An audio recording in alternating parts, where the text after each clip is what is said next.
देखिए, वैसे तो आज स्वतंत्रता दिवस है और आज के दिन राजनीति के विषय को छोड़ दिया जाए तो ज़्यादा बेहतर रहता, क्योंकि बाकी 364 दिन और 26 जनवरी 15 अगस्त छोड़ दें तो 363 दिन हमारे पास है एक दूसरे पे खूब आरोप प्रत्यारोप करने के लिए। और दुख की बात यह है कि वो पार्टी जो ये दावा करती है कि उसी ने स्वतंत्रता का आंदोलन लिया, one and only exclusive copyright holder of the freedom movement, वो स्वतंत्रता दिवस के दिन भी मोदी जी के प्रति आक्रमण करने की अपनी ईर्ष्या का लोभ संवरण नहीं कर पाते हैं।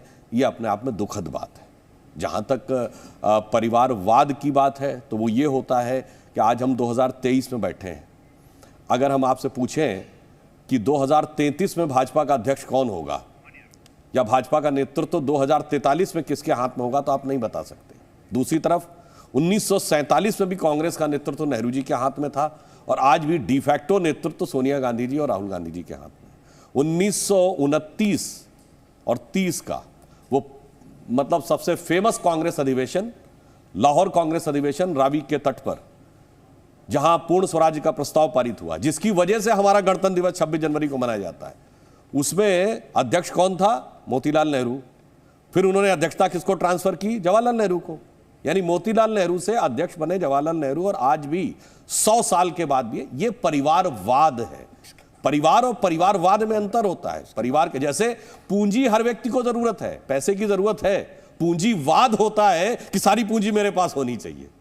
तो इसलिए वाद में और परिवार में अंतर है, तो इसके ऊपर वाद विवाद न करती कांग्रेस तो ज्यादा अच्छा होता। और तुष्टीकरण की जहां तक बात है, मैं मानता हूं कि इस देश की क्षमता, गरिमा, प्रतिष्ठा को सबसे ज्यादा हानि अगर किसी चीज ने पहुंचाई है तो तुष्टीकरण ने। आप सोचिए, हमारे वो उदात्त मूल्य कि पूरी दुनिया जिसकी तरफ मुंह करके देखती, सिर्फ एक ही उदाहरण देना चाहता हूं कि दुनिया का सबसे बड़ा मुस्लिम देश इंडोनेशिया, वहां पे रामायण करने के लिए किसी मुस्लिम पात्र को समस्या नहीं है, परंतु यहां पर समस्या होती थी इस कारण से। और इस पर तो मैं याद दिलाना चाहता हूं, तुष्टीकरण आज से नहीं शुरू हुआ, कल विभाजन विभीषिका दिवस था। स्वतंत्रता की कीमत हमने सामान्य नहीं चुकाई है। 15 से 20 लाख लोगों ने अपने प्राण गए उनके उस विभाजन में।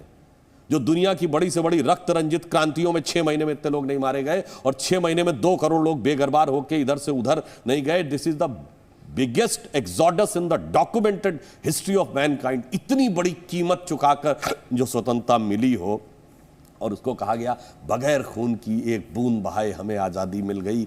तो मुझे लगता है किस लिए कहा गया?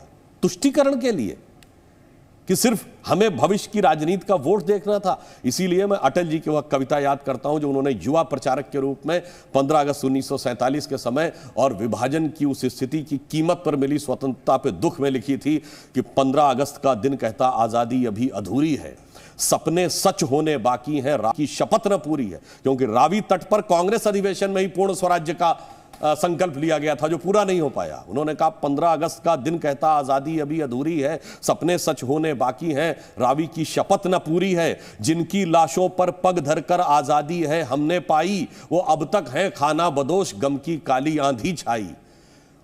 हिंदू होने के नाते जिनके दुख को कहने में तुम्हें लाज है आती, तो सीमा के उस पार चलो सभ्यता जहां कुचली जाती। ये 47 था और आपने देखा CNRC में भी वही था।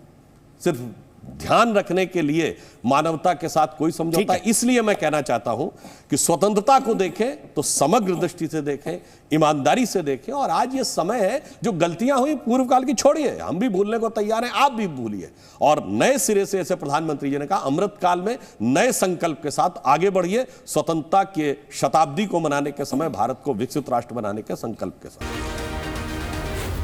जी न्यूज़।